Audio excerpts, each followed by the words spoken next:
किलेदार थे आपके सूरजमल जी, मेरे भी। अकबर की सेना ने 1 महीने तक लगातार लड़ाई की। रणथंभौर का दुर्ग ज्योग्राफिकली बहुत स्ट्रॉन्ग है, वहां घुस नहीं पाए। तो 200 जोड़ी बेल और 400 कहार अकबर की सेना ने दिल्ली वेजेज पे लिए कि हमारी तोपें ऊपर नहीं चढ़ पाई। अकबर ने बुला करके उनके सेनापति से पूछा, भाई दिक्कत क्या है? कि साहब दिक्कत कुछ नहीं है, उनका एक को राजा है सूरजमल उसका नाम है, किले से नीचे आता है और कहता है मुझसे परस्पर कोई युद्ध कर सकता है क्या? हो तुम तो अकेले लड़ो। हम अकेले लड़ते हैं, एक एक करके 5-25 को मार देता है। उसका चैलेंज भी स्वीकार करना पड़ता है। अकबर इस चीज को समझ गया और जयपुर के तत्कालीन राजा भगवंत दास जी, जो राजा मानसिंह के फादर थे, भगवंत दास जी को अकबर ने कहा कि आप जाकर के सेटल करो कैसे भी, मैं ये झगड़ा नहीं चाहता हूं। वो यहां पर समझौते के लिए आए। एक बार तो उन्होंने बैरंग लौटा दिया, कोई समझौता नहीं होगा।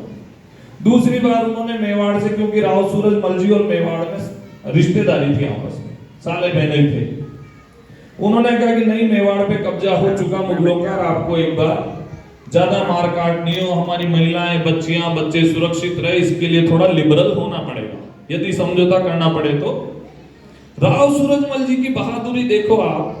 जब भगवंत दास जी आए तो भगवंत दास जी से अकबर ने कहा कि मैं ब्लैक पेपर पे साइन करके देता हूं, जो संधि की शर्तें हो सब मंजूर करो। राव सूरजमल जी ने उस दिन जो संधि की, वो संधि आप लोग नेट पे उपलब्ध है, पढ़ लेना। विश्व के इतिहास में इससे मजबूत संधि कोई नहीं हो सकती। वो राव सूरजमल जी थे जिन्होंने कहा था मैं अपनी एक भी बच्ची का विवाह किसी मुगल से नहीं करूंगा। वो राव सूरजमल जी थे जिन्होंने कहा था कि बूंदी का नगाड़ा छत्र के साथ आगरा थी तब राजधानी उनकी, आगरा में आएगा, हम शस्त्र बंद आएंगे। बाकी शहंशाह हिंद के यहाँ यदि कोई राजा जाता था तो सुरक्षा के लिहाज से उसको अपने शस्त्र बाहर छोड़ के जाने पड़ते।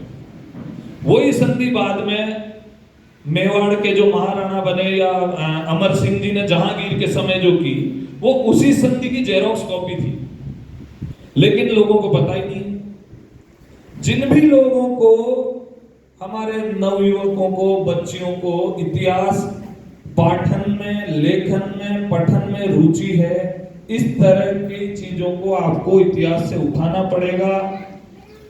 उठा करके मीडिया में, प्रिंट मीडिया में, सोशल मीडिया में और किसी राइट प्लेटफॉर्म पे इसको रखना पड़ेगा।